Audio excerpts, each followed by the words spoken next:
آپ بنی اسرائیل کے دو ایسے بھائیوں کے بارے میں جانتے ہیں جو کہ دو مختلف مذاہب کے ماننے والے تھے، اور کیا آپ مسلمان ہونے کی حیثیت سے یہ بات جانتے ہیں کہ عبادت الہی کا صلہ اللہ تعالیٰ کی طرف سے کتنا خاص ہوتا ہے، اور یہ کہ جو لوگ اللہ کا شکر ادا کرتے ہیں اور صبر و شکر کے ساتھ زندگی بسر کرتے ہیں ان کے لیے کیسا اجر ہے۔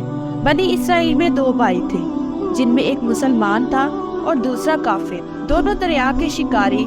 کافر بت کو سجدہ کرتا تھا، مگر جب مچھلیوں کے لیے جال دریا میں ڈالتا تو اس قدر مچھلیاں اس میں آ جاتی تھی کہ اس کو کھینچنا مشکل ہو جاتا، مگر مسلمان کے جال میں صرف ایک ہی مچھلی آتی تھی اور اسی پر صبر کے ساتھ خدا کا شکر ادا کرتا تھا۔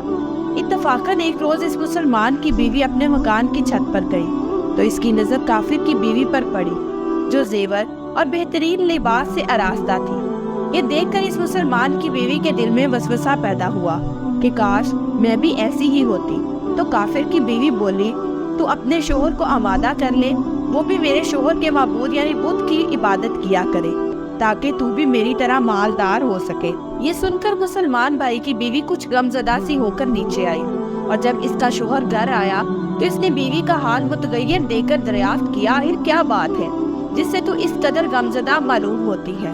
تو وہ کہنے لگی، بس میاں، یا تو تم مجھے طلاق دے دو یا اپنے بھائی کے معبود کی پرستش اختیار کرو۔ یہ سن کر اس کے شوہر نے کہا کہ خدا کی بندی، تو خدا سے نہیں ڈرتی؟ ایمان کی دولت کے بعد یہ کفر کی باتیں کرتی ہے۔ تو عورت بولی، بس مجھ سے اب زیادہ باتیں نہ بناؤ، میں ننگی بچی نہیں رہ سکتی، جبکہ دوسری عورتوں اور خصوصاً تیرے بھائی کی بیوی کو میں دیکھ رہی ہوں کہ وہ زیورات اور عمدہ لباس سے آراستہ رہتی ہے۔ جب اس مرد مومن نے دیکھا کہ عورت ریاحت پر اتر آئی ہے اور اس کا اصرار حد سے بڑھ چکا ہے تو اس عورت کو تسلی دی، اچھا گھبرانے کی ضرورت نہیں ہے، میں کل سے کاریگروں اور مزدوروں میں جا کر محنت کر کے تجھے روزانہ 2 درہم دیتا رہوں گا، تو اس سے اپنی حالت درست کر لینا۔ یہ سن کر عورت کو کچھ تسکین حاصل ہوئی اور سویرے ہی وہ مرد مومن مزدوری کی تلاش میں نکلا، لیکن کسی نے اس کی بات نہ پوچھی۔ یہ دیکھ کر وہ دریا کے کنارے پہنچا اور شام تک اللہ کی عبادت میں مصروف رہ کر رات کو جب گھر آیا تو بیوی نے دریافت کیا، آج تم کہاں تھے؟ تو وہ کہنے لگا، میں بادشاہ کی خدمت میں تھا، اس نے مجھ سے 30 دن کام کرنے کی شرط رکھی ہے۔ عورت بولی کہ آخر وہ بادشاہ تم کو کیا دے گا؟ تو اس نے جواب دیا کہ میرا بادشاہ بڑا کریم ہے اور اس کے خزانے مال و دولت سے بھرے ہوئے ہیں، وہ مجھے وہ دے گا جو میں چاہوں گا۔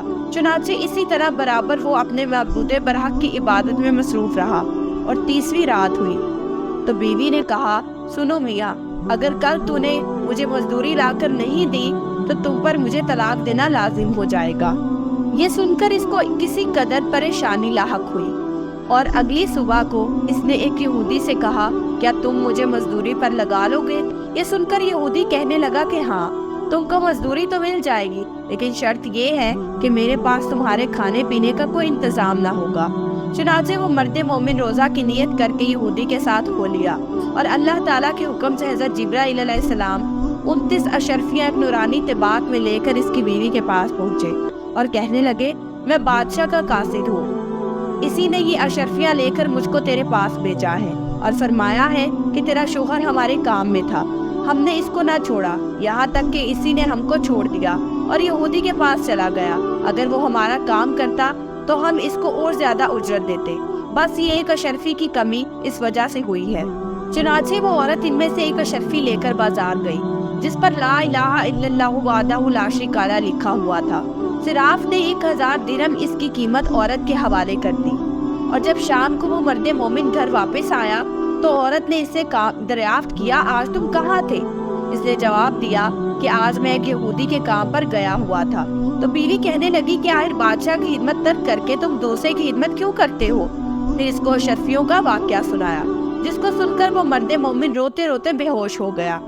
جب اس کو ہوش آیا تو وہ بیوی سے کہنے لگا، افسوس کہ میں نے بادشاہ دو جہاں کی خدمت کا حق اپنے اوپر لازم نہ کیا۔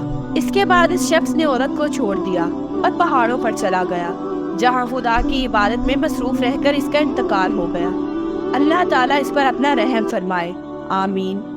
سچ ہے کہ اللہ کے خزانوں میں کوئی کمی نہیں ہے، وہ بندے کو اس کی عبادت کا صلہ ضرور دیتا ہے، اگرچہ بعض دفعہ کسی حکمت کی بنا پر اس کے یہاں دیر ہو جاتی ہے، لیکن بہرحال اندھیرا پھر بھی نہیں ہوتا، وہ اپنے بندوں کو ضرور دیتا ہے۔ اللہ تعالیٰ ہم سب کو صبر و شکر کے ساتھ رہ کر زندگی گزارنے کی توفیق عطا فرمائے، آمین یا رب العالمین۔ امید ہے کہ میرے ناظرین کے لیے آج کی ویڈیو بہت ہی دلچسپ اور معلوماتی رہی ہوگی، اور اگر آپ چاہتے ہیں کہ ہم ایسے ہی آپ کے ساتھ اہم موضوع شیئر کرتے رہیں تو ہمارے چینل کو لائک، شیئر اور سبسکرائب کرنا مت بھولیں، اور بیل آئیکن کا بٹن ضرور پریس کریں تاکہ ہر نئی ویڈیو کا نوٹیفیکیشن آپ کو آپ کی اسکرین پر ملے۔ اب مجھے اجازت دیجیے، شکریہ، اللہ حافظ۔